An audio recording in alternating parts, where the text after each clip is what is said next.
Hello အားလုံးပဲမင်္ဂလာပါဒီနေ့တော့အင်ဂျက်လေးကိုစီရီယယ်ဂျန်လေးချက်စားမှာဖြစ်ပါတယ်ရင်စုံချက်သားတွေကိုရတာနေထားမှာပေါ့နော်ဥလေးတွေပါပါတယ်အချင်းတိုင်းတွေပါပါတယ်အရင်အဆုံးကျမတို့ချက်တုံကိုစီတက်မှာဖြစ်ပါတယ်ချက်တုံစီတက်ပြီးလို့ရှိရင်ငရုတ်စိမ့်မလေးထည့်ပြတ်တယ်ပေါ့နော်ချက်တုံစီထည့်ပြီးလို့ရှိရင်ကျမတို့ဒီအရတာနေထားတဲ့ချက်သားလေးကိုထည့်မယ်ထည့်ပြီးတော့နည်းနည်းနှံ့မွေးရမယ်ပေါ့နော်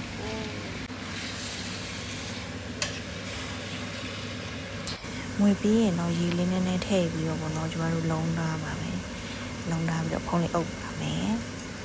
ပြီးကျမတို့ရေလေးစုလာပြီးတော့ဟိုလက်ဒီလက်ဟိုမွေဒီမွေလေးနည်းနည်းလုပ်ပြရမှာပေါ့နော်အဲ့လိုမျိုးဟိုလက်ဒီလက်ဟိုမွေဒီမွေလေးလုပ်ပြီးလို့ရှိရင်အရင်ရင်ဖြစ်တဲ့ဒီမကြီးရွက်တုပ်လေးကိုတုပ်မှာဖြစ်ပါတယ်မကြီးရွက်ကိုချုံမုတ်စာစီပုံထည့်ပြီးတော့ထည့်ကျတုန်နေထည့်ပြီးပေါ့နော်ပုံရောသမားတုပ်ပါမယ်ပြီးရင်မတို့အဆက်လေးစားခြင်းလို့ပေါ့နော်မြုပ်ဒီဇိုင်းလေးထည့်ပြီးတော့တုံးမယ်ပေါ့နော်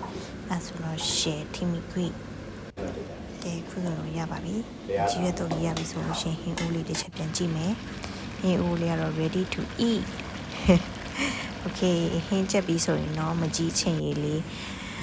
အရေးတောက်လေးပေါ့နော်မကြီးရွက်တုံးမကြီးရွက်အရေးတောက်လေးချက်ပါမယ်ပြီးတော့ကျမနဲ့ကျမကိုဟင်းချက်ကျွေးကျမရဲ့မောင်လေးနဲ့စားပါမယ်ဟင်းရတော့ဒါတစ်ပတ်စားပေါ့နော်အများကြီးပဲတော်တော်များပါတယ်ချက်နှစ်ကောင်ပါစားပါတော့မယ်ကဲအရင်ဆုံးဟင်းလူလေးနဲ့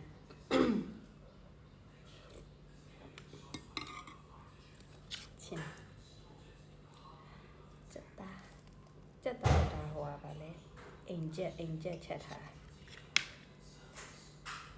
များပါကျမတို့မောင်နှမနှစ်ယောက်စားတာစကားတွေပြောပြီးတော့စားလိုက်မလို့အတန်ပိတ်ထားပြီပေါ့နော်။ညီမဆိုလို့နှစ်ယောက်သားဟင်းနေချက်ပြီးပိုက်စားပြီးနှစ်ယောက်သား view ပြစားကြပါတယ်။စကားပြောလိုက်စားလိုက်စကားပြောလိုက်စားလိုက်နဲ့နှစ်ယောက်သားအရပါရစားပါတယ်။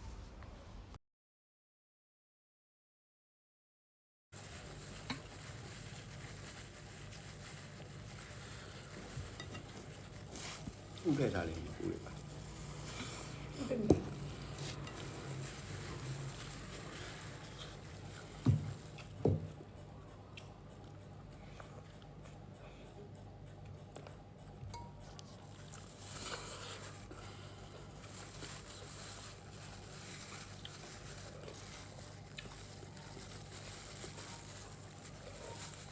ကဲဒီနေ့တော့ဒီလောက်ပဲစားပြပါတော့မယ်အားလုံးကျေးဇူးတင်ပါတယ်နောက်ဗီဒီယိုတွေကြိုင်ထွက်ကြမယ်